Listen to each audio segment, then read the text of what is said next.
আসসালামু আলাইকুম। আমি মোহাম্মদ বাইজিদ ইসলাম। আমি আজকে খুবই গুরুত্বপূর্ণ একটা বিষয় নিয়ে কথা বলবো। সেটি হচ্ছে সিপ্যাপ মেশিনের ফিল্টার। আমরা অনেকেই হচ্ছে সিপ্যাপ মেশিন ইউজ করি। এইগুলো হচ্ছে সিপ্যাপ মেশিন। এইগুলোতে হচ্ছে প্রতিটাতেই ফিল্টার রয়েছে। তো সিপ্যাপ মেশিন হচ্ছে ব্যবহারের পাশাপাশি এগুলো ঠিকমতো হচ্ছে যত্ন নিতে হবে। তাহলে আপনি আপনার সিপ্যাপ মেশিনটি দীর্ঘদিন ব্যবহার করতে পারবেন।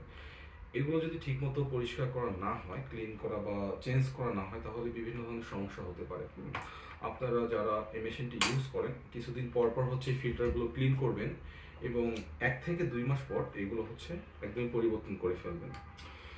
তো এগুলো যদি ক্লিন না করেন তাহলে দেখা যাবে এই ফিল্টারগুলোতে বিভিন্ন ব্যাকটেরিয়া ডাস্ট হচ্ছে জমা হয়ে যাবে, যেগুলো আপনার স্বাস্থ্যের জন্য ক্ষতিকর। যাদের অ্যালার্জি রয়েছে, অ্যালার্জি সিমটম বাড়বে। মেশিনের এয়ার ফ্লো কমবে, যা আপনার কমফোর্টকে প্রভাবিত করবে। মেশিনের লাইফ টাইমও কমে আসবে। তো আমরা হচ্ছে তাহলে বলতে পারি এটি খুবই গুরুত্বপূর্ণ একটি বিষয়। আমরা এই মেশিনটির প্রতি যত্নশীল হব এবং সময় মতো এগুলো পরিবর্তন করব। Thank you. আসসালামু আলাইকুম।